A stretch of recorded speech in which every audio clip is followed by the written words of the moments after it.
Good evening, everyone. Good evening, and welcome to Detroit in Black and White presents Reality Strikes with Eric Brown. This is the debut show on this platform. I want to thank, the team of Adolph Mongo, Jim Nardoni, Vanessa Moss, as well as Alan Lango for giving me this opportunity to have my own show. And the show could not go on without Teresa being in the background to give us the production quality that she does give us. So thank you, Teresa, for all that you do. And first and foremost, I want to give reverence to Malcolm X. Malcolm X is someone that I have always had a great deal of respect for. Born in Omaha, Nebraska on May 19th, 1925. So today is the 100th anniversary of his birth. And he was just a great man, in my opinion. I mean, people have their opinions about him, but he was born Malcolm Little, later changed his name to Al Haji Malik Al Shabazz. And we knew him, as I grew up, as Malcolm X, a great man. And there's a lot of ways to look at the impact that he had on America, particularly Black America, today, because, it can easily be stated based on how a lot of things are in 2025. He is either upstairs in heaven giving Martin Luther King, Carmichael, and a few other civil rights luminaries high fives, or they are all shaking their heads, not necessarily in disgust, but being disappointed with regards to how the state of Black America is.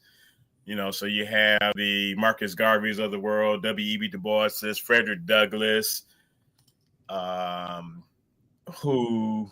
Tubman, and so many others. And you wonder how they are looking down upon us right now and wondering whether or not we had the baton passed on to us and dropped it, or if we are still running around that oval track trying to hand the baton off to others to continue on with their legacy. And speaking of batons, I want to give a definite shout out to the 4x100 female track and field team over at Lincoln King High School, where I serve as one of the head coaches. And I want to give them a shout out because this past weekend, previously 2 weekends ago, they came in second place in the 4x100 meter relay after a disappointing showing in the 4x200 relay where they dropped the baton. But they kept their heads held high and did not let what happened in the 4x200 relay deter them, and actually should have probably won the 4x100 relay at the Charter School Championships. They did not, but that's another story. They lost by 1/100th of a second to Romulus Summit Academy. A very close race. And again, 1/100th of a second, it shows how close it was. But they used that loss, that second place finish, that dropping of the baton in the 4x200 meter relay to take them to a 4x100 relay championship this past Saturday at the District 17-2 state regional event where they came in first place. So congratulations to Leilani Steele, Danae Mullen, Jasmine Hayes, as well as Zamira Cassidy. Zamira and Jasmine are seniors. They will be graduating, and we will be having a senior pinning ceremony for them this upcoming Friday at Lincoln King High School. And then we have Danae, who is a junior that will be back with us next year. And we have a future star in Leilani Steele, who is the anchor leg for the relay team. And she's only a freshman. And one of the unfortunate things about her being a freshman and being so good, track is a very competitive sport. People may not know it, but it's very competitive. And she will be doing some training with the Oak Park High School team over the summer. and they are one of the best in the state, if not one of the best in the country as well. They have turned out some amazing runners who are running, crafting their success at USC, as well as University of Southern California, University of Michigan, University of Georgia, as well as, I want to say, one of the Florida schools. So Oak Park has turned out some phenomenal female runners. They won numerous state championships in track over the last few years. So I'm keeping my fingers crossed that Leilani does not find her way at another school next year. Hopefully she won't. We need her, and we also need a lot of the other underclassmen that will be coming back, because they have an opportunity to be something great over at Lincoln King High School. And if you do not know, Lincoln King is a cornerstone charter school over on the west side. They occupy the former building that used to be St. Martin de Porres. So with all the shout outs, and again, thank you to Adolph, Jim, Alan, Vanessa, and Teresa for giving me this opportunity. And this forum will cover everything from sports, as I just talked about, to luminaries such as Malcolm X that have gone on to be with the ancestors. I will be talking about, great Americans, black, white, green, and purple, that are currently still amongst us, as well as bring in, nonprofit organizations to present their what they're doing in the community, impacting the community in a positive way. I know in 2 weeks, because I haven't decided if I'm going to do a show on Memorial Day, but in 2 weeks, I will have some individuals from the Cranbrook Horizons Upward Bound program come on to speak about the upcoming 60th anniversary of that program that will take place June 6th, 7th, and 8th on the campus of Cranbrook, Kingswood, and Bloomfield Hills. And that's just a phenomenal program of which I am a product of. And I don't want to speak too much on it, but you will learn so much about what Cranbrook Horizons Upward Bound has done for a lot of people, such as myself, a lot of individuals from the communities of Berkeley, Highland Park, Pontiac, and Detroit. So June 2nd, look forward to that. On either June 9th or June 16th, I will be talking about the Black Leaders Detroit Juneteenth event coming up, which will be held the weekend of June 20th. So June 20th and June 21st. June 21st is the main event that will take place right on the Riverwalk in Detroit, down at Valdez Park. So look forward to that. And that will be either June 9th or June 12th or June 19th, somewhere around in there. Anyway, looking forward to that. Actually, June 16th or June 9th. Sorry about that. Looking forward to that. And again, numerous nonprofits will have an opportunity to tell the community about what they're doing to make a difference, as well as I will always talk about politics. And one of the things I do want to talk about right now is, and it's a tough subject, not just to talk about, because people may feel that the conversation lacks empathy or sympathy. But one of the things that I have been very consistent about with regards to the election of 2024, I have always felt that Joe Biden should have never run for re-election. I know quite a few men that have suffered from prostate cancer. And with that being said, I'm not buying into we just found out. And I know that Elon Musk took a lot of heat for a comment he made with regards to Jill Biden. But I actually agree with what he said. She cared more about the power of being in the White House in that position of the first lady. And I also look at the situation that this is still the Bidens paying back the Democratic Party for what they did to him in 2016. That's just my opinion. I think that Joe Biden is still hurt about the fact that he was bypassed in 2016 and they gave the baton to Hillary Clinton. Because there's no way that someone that is at a Gleason level 9 find out about being at that level just 3 days ago on Friday. And that just speaks to the book that's coming out tomorrow called Original Sin, and how the Democratic Party, the handlers of Joe Biden vis-a-vis his wife, and some within the administration pretty much protecting him from situations that the public should have known about.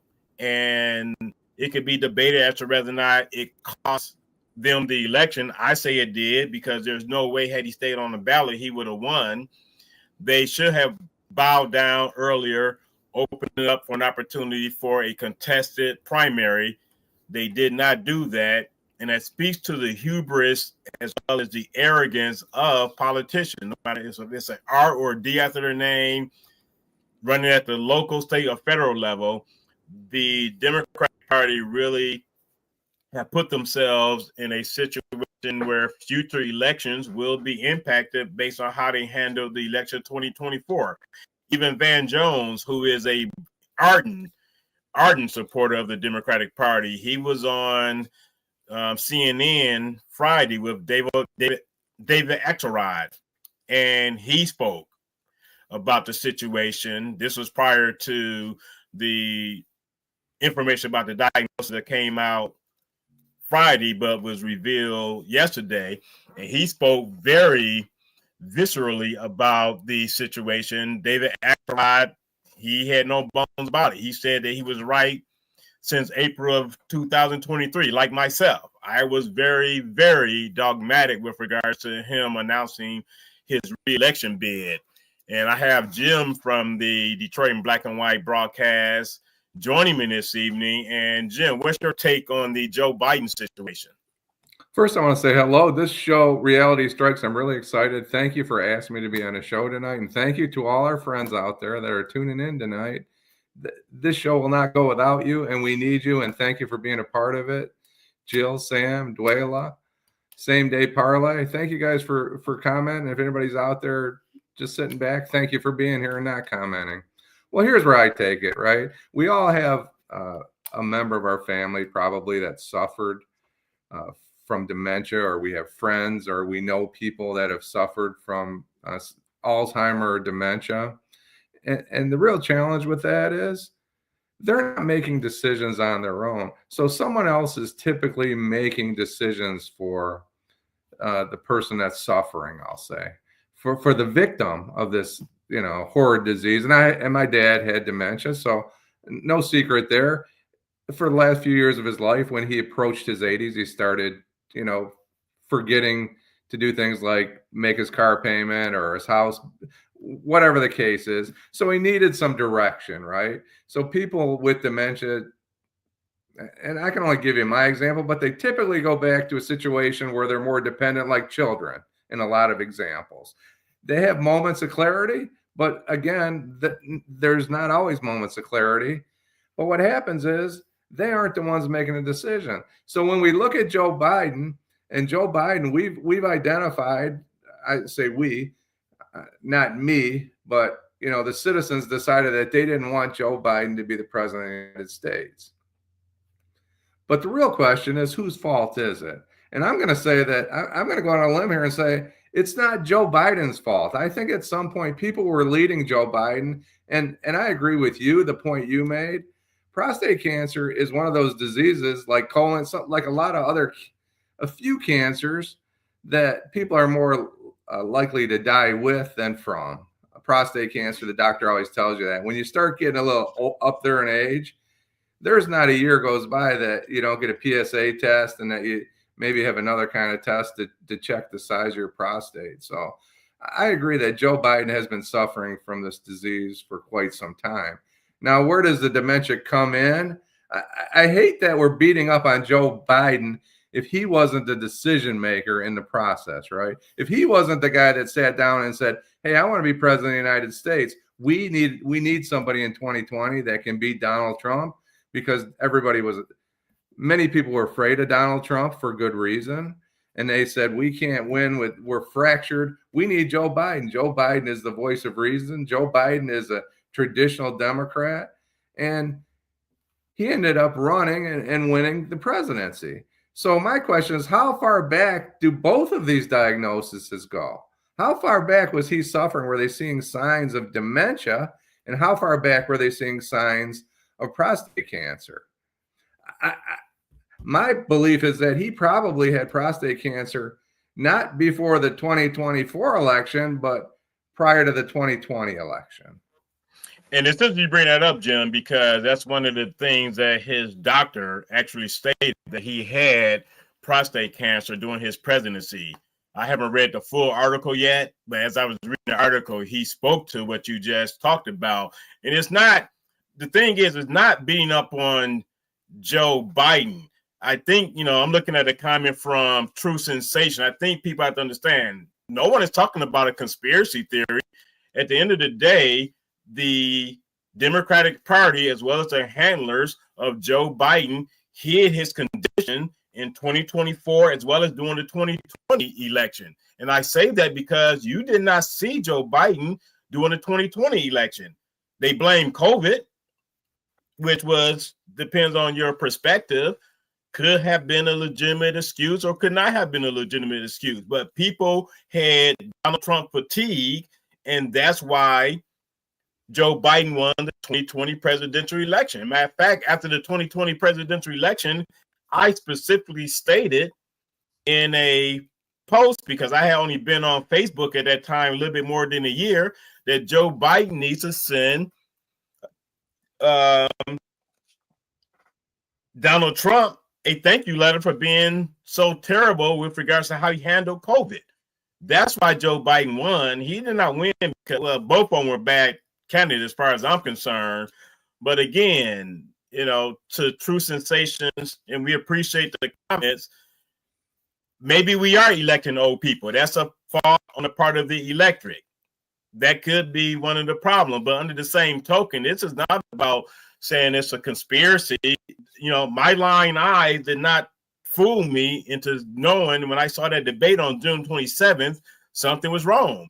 One of the most poignant parts of that debate on June 27th was when Joe Biden couldn't answer a question, and the moderators of the debate went to Donald Trump and asked him, would you like to respond to what President Biden just said?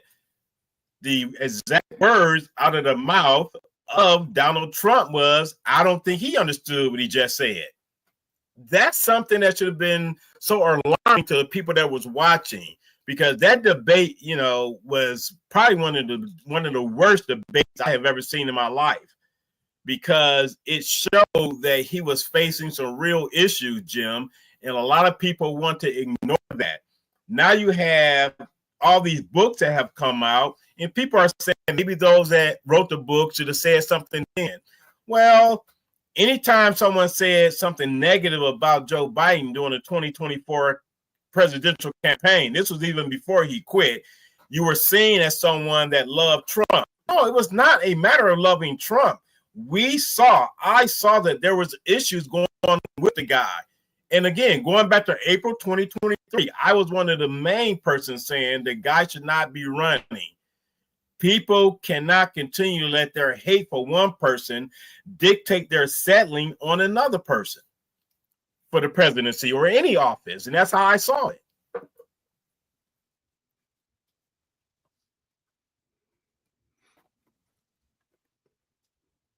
Well, I think, and again, Jim, I think you're looking at the comments as well. What is your take? Going back to April 2023, when he announced his re-election bid, what was your take on that? Well, I think this is something that we missed. I don't believe it was a conspiracy, True Sensation. What I believe is, and I know who True Sensation is. I know she's in a leadership role and she's a professional. This is what happens when you're in a leadership role. You need a collective to run any organization, a police department, the sheriff's office, Blue Cross, Blue Shield. You need a collective of individuals to run the organization. And in 2020, the Democratic organization, the collective, I'll say, decided that the urgency was to beat Donald Trump, and Joe Biden was the best selection, regardless of what condition he was in physically or even mentally. The collective decided that Joe Biden was the right to be the president. And guess what? They were absolutely correct. Joe Biden won an election, and they stopped Donald Trump from winning an immediate second term. I'm not calling it a conspiracy. it's a decision-making process that worked. Was it the right decision is my question. Was it the right decision for Joe Biden and his family for him to run for president in 2020 and 2024 before he pulled out? Right, and I appreciate that, Jim, because that's one of the things I was going to get to with regard to the decision. But and I appreciate I'm able to see the comments because I want to make this as interactive as possible with all those that took the time out to watch the podcast. And again, one of the comments that I want to go back to True Nation before I get to Day, as well as I think Jill made a very, very important comment. But to True Sensation, you want to know. Because we can interact with regards to this situation. Let's get to the root cause. In your words, let's get to the root cause, not the symptoms. Well, the root cause is the fact that, in my opinion, he should not have run. And the root cause was he was not well enough to run, particularly run for re-election. That's a root cause. The symptoms are obvious. So why, to your point, Jim, did his family allow him, and this goes to what was made in a comment by Elon Musk today, that it was his wife that was more enamored and drunk on the power than looking out for the best interest of her husband. And I agree with Elon Musk. I mean, this is not the first time I've said this.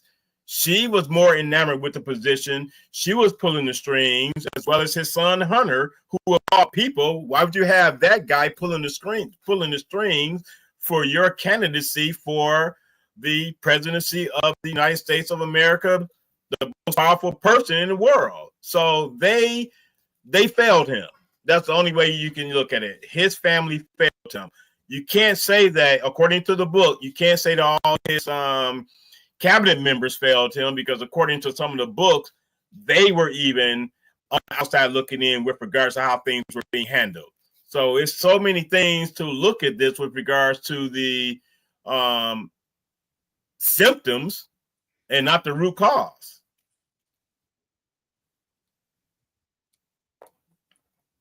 And I think it was Jill. Let me look at the comments. Jill, you're right. It was alarming how he performed at that debate. And Jill also went on to say, no, it was someone else. Someone stated that he should have pulled out before April, and he should have pulled out in January. And I agree with them. Had he pulled out in January, they would have had an opportunity. Oh, there we go. It was from Scorby 13.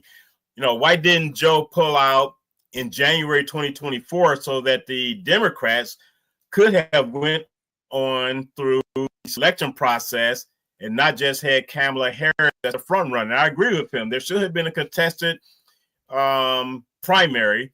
In addition to that, well, there was a contested primary. People just didn't choose to vote for some of the other ones that were running for president on the Democratic side. But people want to poo-poo the fact that one of the most prominent Democrats in America, former President Barack Obama, he did not want Kamala Harris to be just adorned into that role. He did not say that he did not want her, but he also pretty much stated he wanted there to be a contested primary and the best man or woman wins. That was the same stance that Nancy Pelosi took, one of the other more prominent persons in the Democratic Party. But for whatever reason, no one listened to them. And I say no one listened to them, and I've been saying this since day one, because they found somebody to use, because they pay attention to the numbers, Jim. They pay attention to the polling.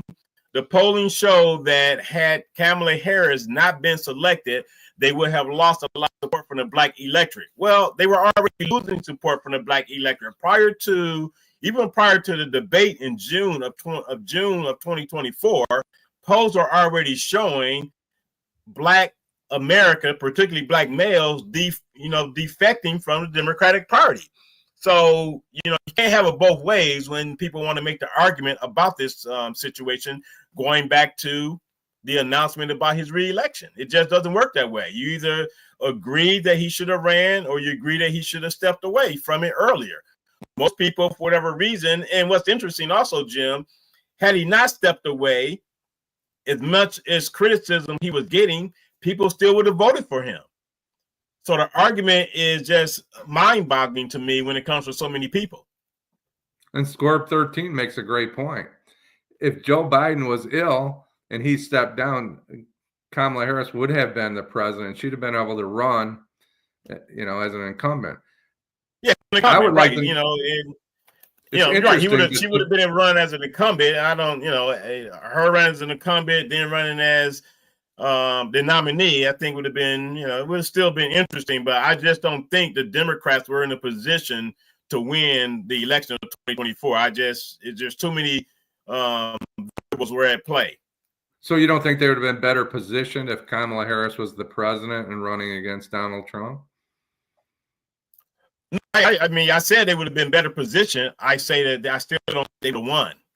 Okay, I see. I still think that Donald Trump will have, I definitely predicted him winning when he was going up against Joe Biden in 2024. Once the announcement on July 21st was made, again, I think you saw the New York Post article where I was featured in, and I stated in the New York Post article on July 22nd that she was not going to win. So I've been consistent with my position on the 2024 election. And it's someone that I did not vote for Donald Trump. I've never voted for Donald Trump. But again, when you pay attention to politics, you pay attention to understand the tea leaves, you know how things are going to fall. Just like in 2016, I predicted he was going to be Hillary Clinton. How about Willis Martin's comment? And hello to Derek Henry out there. Thanks for tuning in, Derek. It's good to see you out there. Willis Martin makes a point. There's not a dime's worth of difference between the Republicans and the Democrats. I think that must be a George Wallace statement. That's a George Wallace quote. And I agree with him. I say all the time, Jim, left wing, right wing, same bird. I say it all the time. And again, I have, people, get upset at me when they find out that I have not voted straight party ticket Democrat since 1988. Again, I have not voted for a major party candidate since 2008. 2008 was the last time I voted for a Democrat or Republican for president, which means I did not even vote for Barack Obama the second time around. And the pin I'm wearing, Day, it simply states, be the solution. It's the educational literacy pin that was given maybe about 3 or 4 years ago. And I constantly talk, the one thing you have to do with regards to being in the game of anything is be the solution. You got to be that man in the mirror to make that change you want to seek. And the song is interesting. It parallels the Gandhi quote, be the change you want to see in the world. Michael Jackson just simplified it by saying, man in the mirror, you want to make a difference, make that change. So who you got in 2029? Trump for first president to be? No, Trump would not be running in 2028. He would not be inaugurated as the president on January 20th, 2029. I just don't see it. As it stands right now, it's either going to be DeSantis. I mean, not DeSantis. It's either going to be the current vice president, Vance. I do think it's going to be interesting, Jim. I do think he will be challenged by other Republicans for the 2028 show. I'm reading what Sheila wrote. He will be challenged for the 2028 nomination. That's just my opinion. If he is someone considering running in 2028, there will be other Republicans that would challenge him. And the Democratic field just going to be wide open.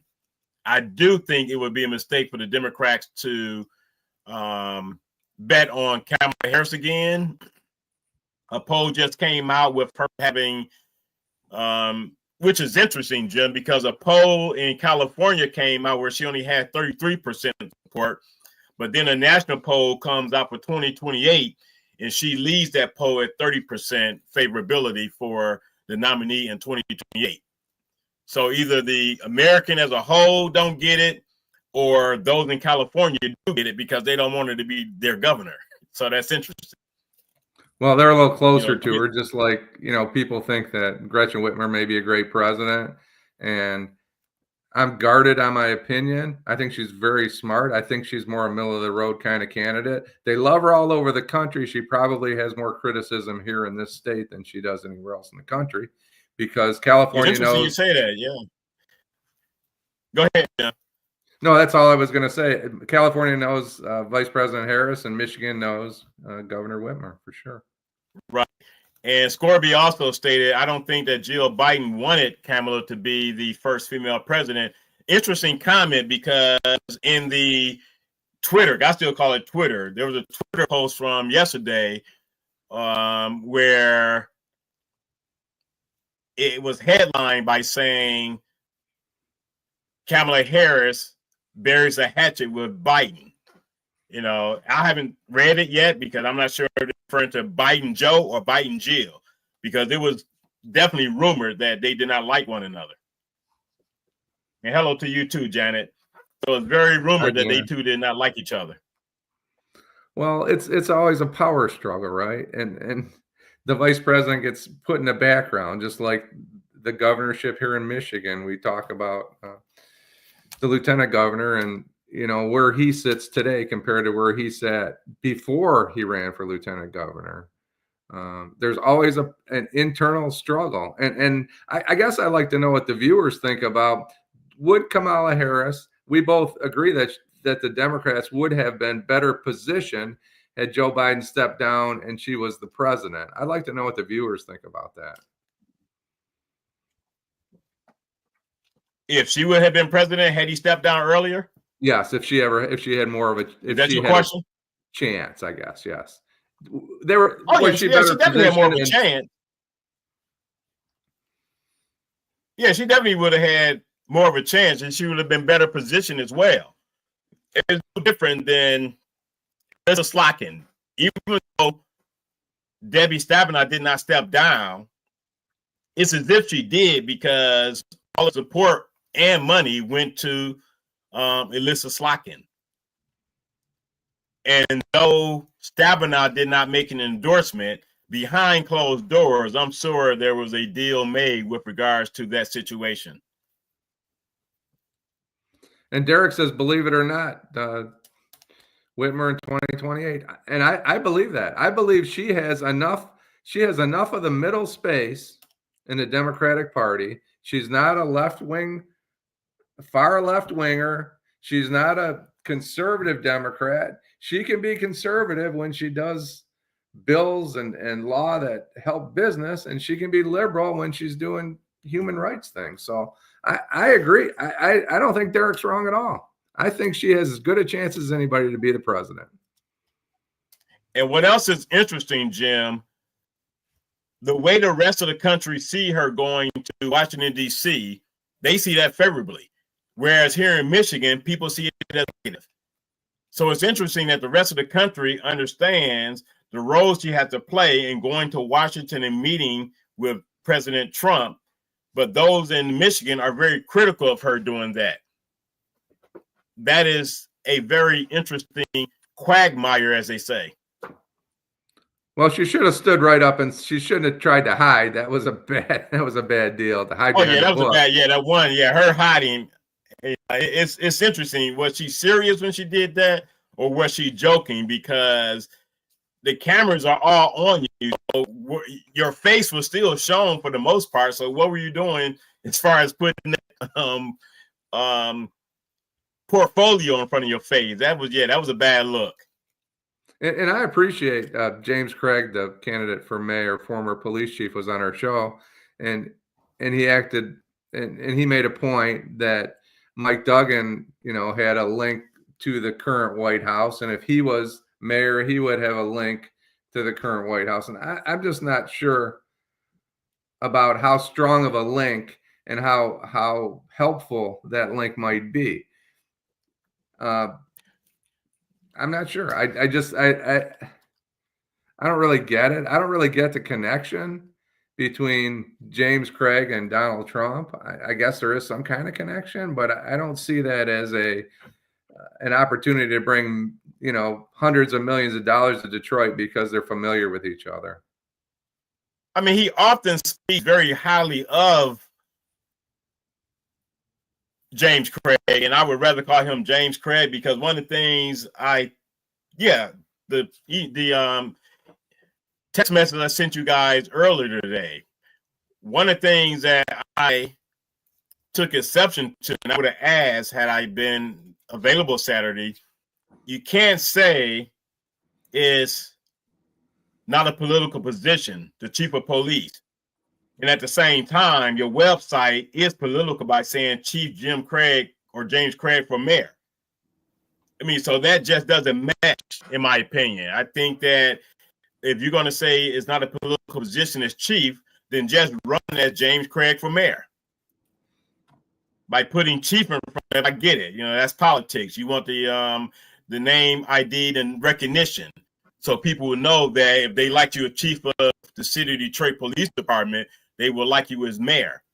But then don't state that the chief role is not political and you make your website political with regards to the position you're running for. So that was something I just thought was a major contradiction. And Sam feels the way a lot of people feel. Kamala Harris is not presidential material. She don't have it.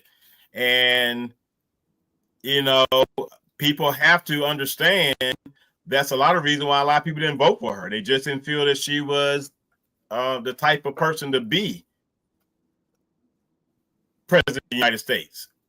And I've always said, I think you mentioned it, Jim, I've always said that, and I think one of the viewers mentioned it as well, the only way she would have become president would have been him stepping down and her going into that role, because that's how the Constitution is written. But as far as being elected by the people, I just don't see it.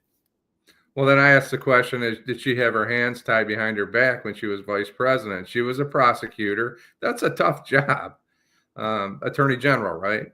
Wasn't she a local prosecutor and she was attorney general of the state of California?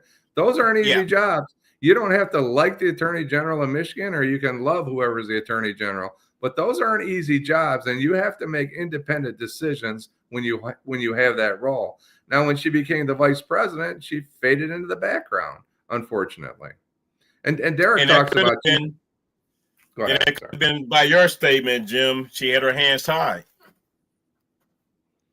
which is unfair to her, for sure. Yeah, victim of I won't say circumstance, but definitely a victim of politics or politricks, a victim of politricks. And see, the executive experience, I mean, that's one of the things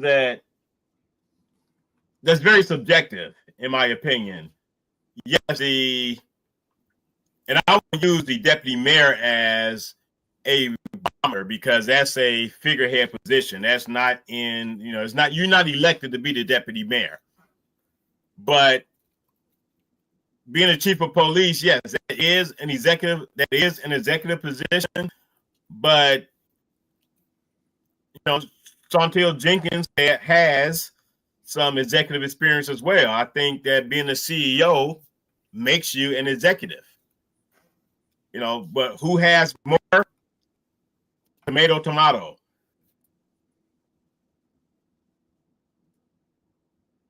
We agree with that, Jill. We agree with that. However, she wasn't able to form, sadly, her own identity, a la Garland Gilchrist, in that position as vice president. And it seems like over the years, the vice presidents have all taken a back seat, not really participated in the important business of running the government.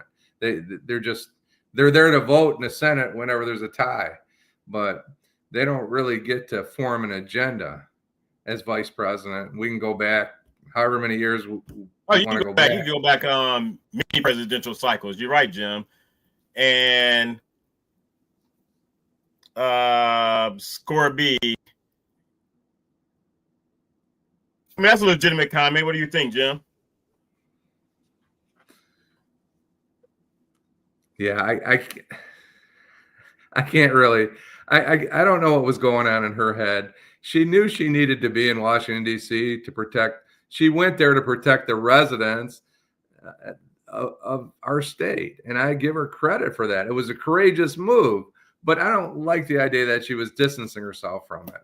You can't have it both ways, would be my my position. And she did something for the people. She got the Selfridge Air Force Base. She got them some extended life, which are more jobs for those people in that community, as well as, you know, being able to maintain the amount of Air National Guards as well as Air Force enlisted men at the base. So that was a positive. And that's where the new, I forgot what the new airplane is going to be called. That's where it's going to be built out at the, or station out of the Air Force Base. So that makes Michigan a primary location in the event of an act of war from another country. She's never been afraid. Why she's still away? Huh? She's never been afraid to distance herself from Donald Trump. She's been very critical of him, and sometimes she's right when she criticizes the president. So, right, and then you know it's all tough. Just like he called her all kinds of names during 2020 COVID and all that. But you know, sometimes you cannot like a person, but you have to be able to deal with a person when you need something. And that goes without saying. Hello, Deborah. She just joined us. And I agree with DeLance Farrell. She has, you know, one of the things that's interesting about politics, they say they make strange bedfellows. She has earned his respect. I agree with DeLance Farrell. People look at letters after her name too much. And at the end of the day, you have to work together. I mean, I know, well, you know that, Jim. I know Republicans. I know Democrats. I've been to Republican events. All they do is lane-based the Democrats. I've been to Democrats event. All they do is lane-based the Republicans. But behind closed doors, deals are being made in the best interest of the constituents and the community. And that's how it should be. We don't know exactly what takes place behind closed doors. But at the end of the day, a lot of these things that happen would not get done unless there was a mutual respect on the part of both sides of the aisle. And it's a lot of it's theatrics, right? Oh, yes, theatrics. And Derrick Henry, I agree with him. He has the best chance to get some money out of the Republicans for the city of Detroit. I mean, I would agree with that wholeheartedly. And that's why people better be very careful. And you've heard me say this, Jim. 2026 may turn red in the governorship office as well as the U.S. Senate seat. Don't be surprised if Mike Rogers win that Senate seat. You see how close it was with Elissa Slotkin. But in addition to that, I'm saying it don't have to be John James, but even if Mike Duggan were to win the election, that would be a win for the Republican Party. People fail to understand, and it's just my opinion from just observing him over the years, going all the way back to when he was a Wayne County prosecutor. I feel he is more of a conservative than a liberal. Talk about Mike Duggan. What's your opinion on that? I think he is the kind of politician that this country, whether we agree with it or not, is looking for. Somebody that's not filled with hate, that doesn't hate the Democrats because he's a Republican or hate the Republicans because he's a Democrat. He's coming out and saying it's all nonsense. We need to focus on running the city or the state and forgetting about these titles. And that's going to be a popular position here in the next few years, I believe. Yeah, that will be. And then, Teresa, can you put up the comment from Day, the last comment he made? And I'm assuming he's talking about Jennifer Granholm. Excuse me. Well, same person. He's talking about Jennifer. He's talking about Governor Whitmer. She should have taken the blows and got more defense and private sector jobs for every other county but Wayne County. And see you might want to go into detail on what the Project Diamond is, Dave, because a lot of people, I'm not that familiar with it, so you might want to go into detail on that. And I just wanted to just circle back a little bit on what Squirp says. When the governor was hiding, she was hiding behind a notebook or whatever. I saw that photograph or that videotape, and I don't think she was hiding the whole time. I think she was probably trying to make a point. I don't know if it was symbolic. I don't know exactly what she was doing, but she was in the Oval Office.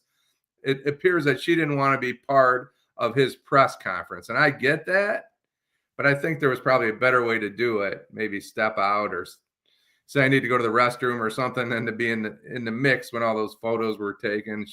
I think she was taken off or caught off guard when she did that. But wasn't she hiding after there was already some agreement made between her and him with regards to Michigan? Because I think that's the same visit she was there where Michigan received the good news about Selfridge Air Force Base. Yes.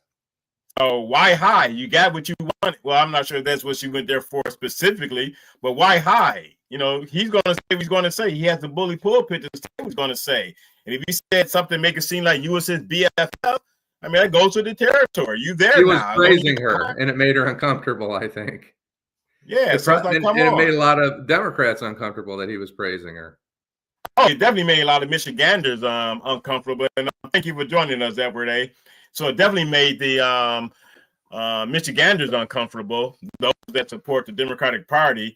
And yes, you're right, Dave. It is obvious that Duggan is more of a conservative, in my opinion, than a liberal. I think that. I mean, he has family members that are Republicans. I mean, his brother, I think, was the judge, who was a conservative judge down at federal court downtown. So yes, and you have people within the same family that are Republicans and Democrats.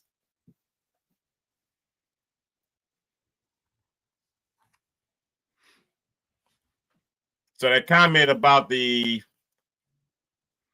Diamond Project, it's a 3D printer project that received $400+ million to be split among the big three counties. And that's something he did ask Durhal about after we went off the air, when we had Durhal down there as a guest, Jim. Yeah, I don't remember the conversation, or I wasn't privy to that. No, you guys were in the midst of packing up, and this was the conversation he had with Durhal while you all were packing up. And you're right, Sheila. They cross over and make deals behind the scenes all the damn time, and people need to understand that. That's why, you know, left wing, right wing is nothing but politics and deal making, just like what happened up at Mackinac this past weekend. That would be happening through the week, because you have a situation where only 5 people would be at the debate on the 29th. You know, the Mackinac Party Conference debate. You know, I think that's unfair. I don't think you should use polling as a way to say who's the best to be at a debate. Because polling, unless you're polling every citizen in every county, or every citizen in every community becomes to a local election, you can't allow 400 people to dictate who should be invited to a debate. I mean, I think everybody should be there. I mean, even with the Democratic Party, well, Republican Party and the Democratic Party in 2020, the first few debates, you had a stage with 20 people on the stage. I mean, you had the debate with 20 people on the stage. And yes, it could get convoluted and messy, but it is what it is. Thanks, Shannon. Thanks, Willis, for your comments. Score B13 is right on target. That's why I enjoy communicating with our colleagues here, because they're very intelligent. They're very intuitive. They know what's going on out there, and I appreciate it. And thank you, Derek, for that comment about Chief Craig. Well, I guess when we talk about Chief Craig, I ran a small police and fire department, about 100 people, not 5,000 people, and it's difficult. It's difficult because you're dealing with a community and you're dealing with people inside your organization. So I will tell you that there are never-ending challenges when you run a public safety department, and James Craig ran 4 big ones. So 4, Cincinnati, Portland, Maine. Well, he ran 2 big ones, Cincinnati and Portland, Maine. Well, Detroit, Maine only got a population 12 for the whole state. So and Los Angeles that has whatever Los Angeles, 25,000 without a doubt. Yeah, without a doubt, he ran in with police officers or whatever. He was running thousand. I'm sure he had a few thousand people under his command there. So I've always said you cannot argue about his leadership experience. Oh, That's what I believe. Yeah. Hey! Thanks for joining us, Vanessa. I mean, hey, you know, how are you? You just came. You know You just what? came from walking the dog or something. Listen, I got the text this morning, and I was like, "What the heck is he talking about?" So, I did my walking today. I still work out. Did my walking. I went to the grocery store, and I got in. I was like, "Wait a minute." So I'm in. I'm sorry. You look all dapper today. You got on a blazer, and I don't know what's on your lapel, but you look nice. Hey, Jim. Good My evening. lapel. Nice to see you. Did you and Day just get off the phone? Because my lapel says, "Be the difference." Oh, okay. Okay. You know, and Edward A, to your question, depending on whether or not I do a show next Monday on Memorial Day, we will have more details on who the guest will be. But on the 2nd of June, the focus of the show will be about the Cranbrook Horizons Upward Bound program, as we will be celebrating our 60th anniversary this year. And that will be an opportunity for people to learn more about the program, the success of so many that have come out of that program, and just talk about what that 6-year program has meant to so many of us. And I will have the director of the program, the fundraiser for the program, as well as some students who had an opportunity to win scholarships to attend Cranbrook Kingswood and what their experience was like and things of that nature. So that's what the program will be focused on June 2nd. Again, I haven't decided if I'm going to do a Memorial Day show, which is next Monday. But if I do, between now and Saturday, you will know about the guests for that show. And thank you, Edward. Appreciate you watching. Appreciate you for supporting Detroit in Black and White. And as I stated, you were not here, Vanessa. This debut is a result of support from yourself, Adolph, Jim, Alan, and Teresa, believing in me, have the chops to do something on my own. So I appreciate you all for giving me this opportunity on the Detroit in Black and White Forum. Well, we actually, we enjoy having you on Detroit in Black and White. And while we disagree, like I've said so many times, we all love each other. It's like a family. Don't say dysfunctional. Don't say dysfunctional family. I knew a functional family with different views. I want to say we're like the island. We're on the island of the misfit toys. No, that's a bad analogy. I thought it was funny. But yeah, so I think it is great because you know what? All of us have different opinions. All of us are passionate about different things. And so this is another avenue for you to get out your message about literacy and the plight of education. Although, like I said, it's been like this for a very, very long time. Thank you for the happy birthday. Somebody must have been looking at my Facebook post saying happy birthday because I celebrated my birthday this past weekend. And one of the things, you brought up literacy, Vanessa. One of the things, definitely one of the future shows, if the Juneteenth show is on the 12th, then the June 19th show will speak specifically to literacy because they're about to get out of school soon. Mm-hmm. There's this thing, you're a former teacher, Vanessa, not at the college range because the summer slide is different in college. But that time between the last day of school of the school year and that first day of school of the new school year, a lot of these kids are not reading books. A lot of these kids are not doing homework in the summer. A lot of these kids are not going to the library. And there's a thing called a summer slide. And when school starts back up in the fall, the teachers are spending 2-3 weeks just playing catch up. So they get behind at the beginning of the school year. And we have to find a way to remedy that. So definitely one of the shows in the upcoming future will focus specifically on literacy and talking about some of the things that we in the community can do.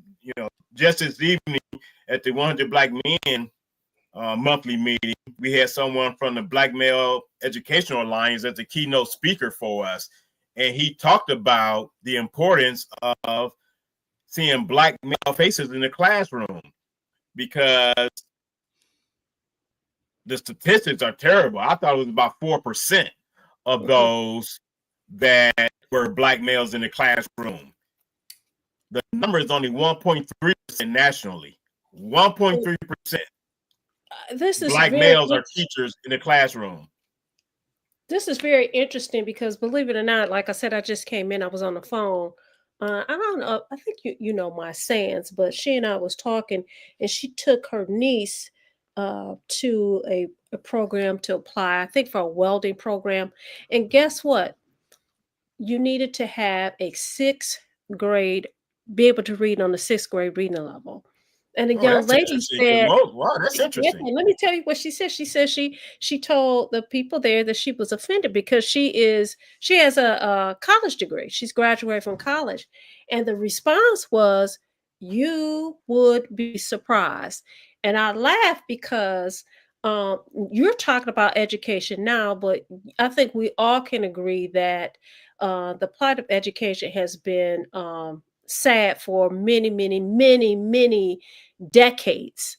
Decades, those of us that made it through, we made it through because we had support, not just support at home, but support of our village. But when the lady said to her, you'd be really surprised because she was a college graduate, I said to myself, I laughed when Tracy told me this, and you and I have talked, Jim, we've talked, and Adolph talked, teaching on a higher level.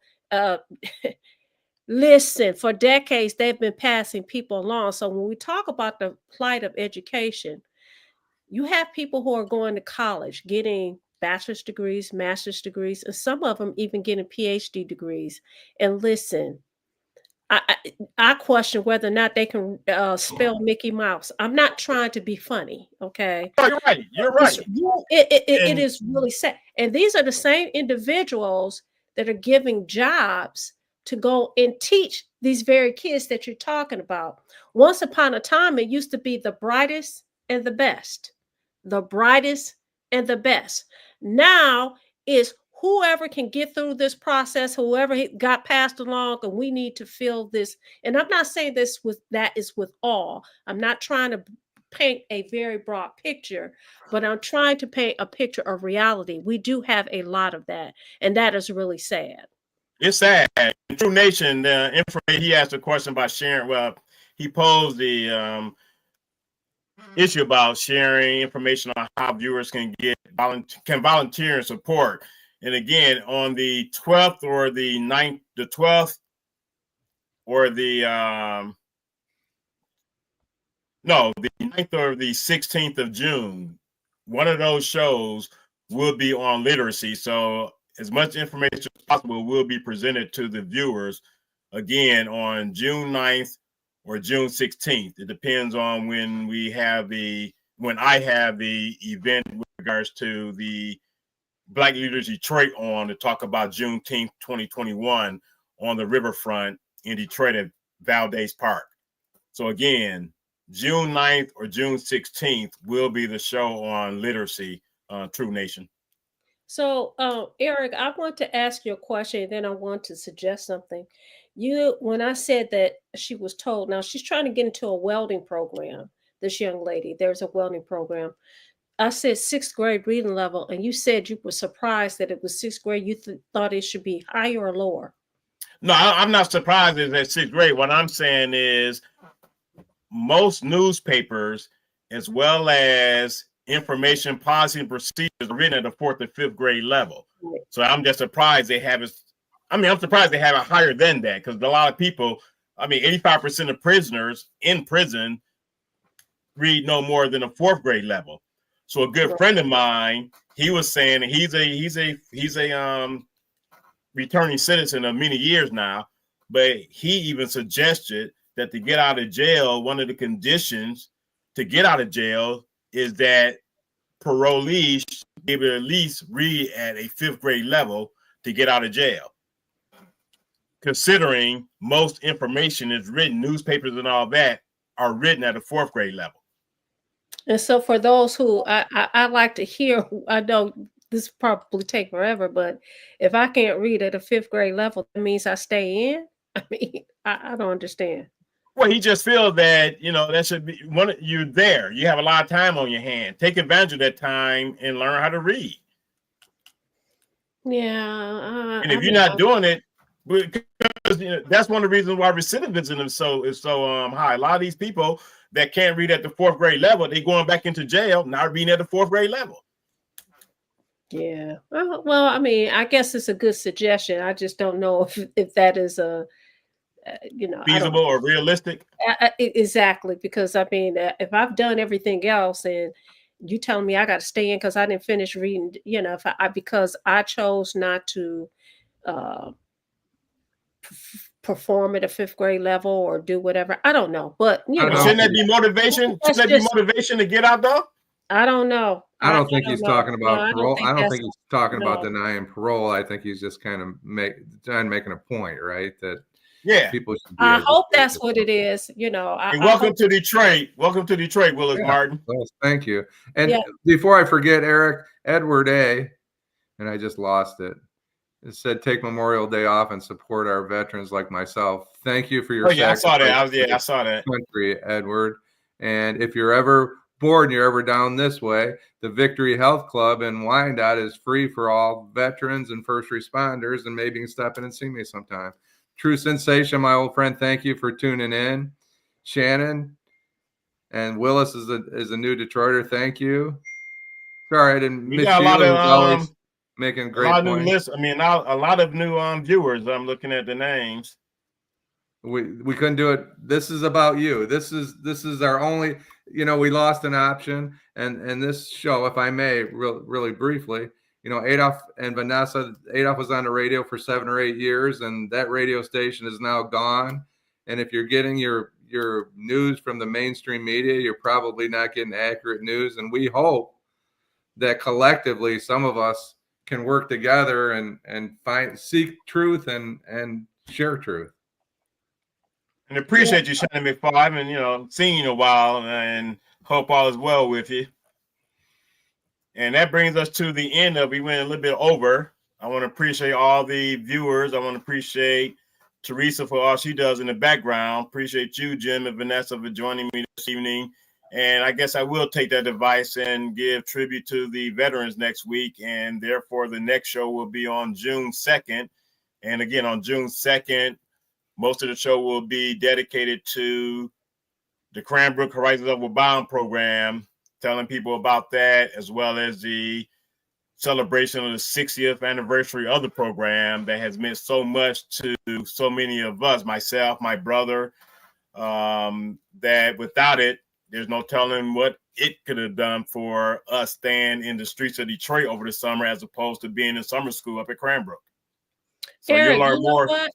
You should tap into Dr. Mongo the month of June, because you're doing something about literacy, and I know she does something, so you may want to have her on the show. She does something. Yeah, matter of fact, we brought it up. Yeah, we talked about that already, and based on my speaking during Black History Month. So yeah, she let me know about the program in June. Well, all through the summer. So yeah, I will invite her on the program as well. Thanks, Vanessa.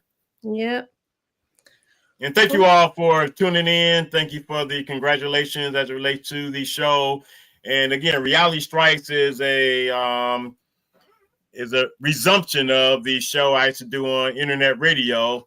And what's interesting about that, I was doing internet radio prior to the advent of podcasting. And so me and my former co-host, have we stuck with it, I could have been, what's that guy named? Joe Rogan, but you don't know. You may still be Joe Rogan. You don't know at the time. So that was a very successful show. And I think